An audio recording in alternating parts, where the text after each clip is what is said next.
តើសញ្ញានៃការគាំងបេះដូងមានអ្វីខ្លះ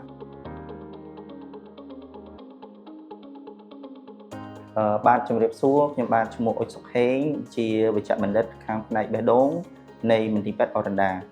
សញ្ញាសំខាន់នៃជំងឺគាំងបេះដូងគឺបែងចែកជាពីរសំខាន់ទី1គឺសញ្ញាជាក់លាក់មួយទៀតគឺសញ្ញាមិនជាក់លាក់ហើយសញ្ញាដែលជាក់លាក់សំខាន់គឺការចុកដើមទ្រូងតែការចុកដើមទ្រូងគឺនៅពេលដែលអ្នកជំងឺគាត់ចុកដើមទ្រូងតែងតែចុកនៅទីតាំងខាងឆ្វេងនៃបេះដូងទី1ហើយយើងគាត់មិនអាចរកទីតាំងច្បាស់លាស់បានទេហើយការចុកដើមទ្រូងហ្នឹងតែងតែរៀលមកដៃខាងឆ្វេងធ្វើឲ្យដៃខាងឆ្វេងគាត់ស្ពឹកឬក៏រោយគៀមឬក៏ចាក់មកស្មាខាងឆ្វេងហើយតែងកើតឡើងនៅពេលដែលអ្នកជំងឺកំពុងតែធ្វើពលកម្មឬក៏នៅពេលដែលគាត់កំពុងតែខឹងសម្រាប់សញ្ញាមួយទៀតនៃជំងឺគាំងបេះដូងហ្នឹងគឺសញ្ញាមិនជាក់លាក់សញ្ញាមិនជាក់លាក់គឺតែងកើតមាននៅលើ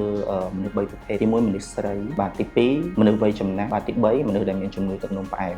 ឧទាហរណ៍ដូចអ្នកដែលទាំង3ហ្នឹងគាត់អញ្ជើញចូលមកជាមួយនឹងការចុកនៅចុងដង្ហើមហើយយើងសន្និដ្ឋានថាអ្នកជំងឺអាចនឹងជាបញ្ហាកាពះទេប៉ុន្តែក្រោយពីយើងតាមដានមើលទៅអ្នកជំងឺគឺស្ទះខ្សែឈាមបេះដូងឬក៏គាំងបេះដូងទម្រង់បែបហ្នឹងគឺច្រើនកើតមានអញ្ចឹងនៅក្នុងករណីដែលពុកម៉ែបងប្អូនមានសញ្ញានិងអាការៈដែលខ្ញុំបានលើកឡើងខាងលើសូមម៉ែបងប្អូនអញ្ជើញមកតាមដាននៅមន្ទីរពេទ្យដើម្បីពិនិត្យនិងព្យាបាលបន្ថែម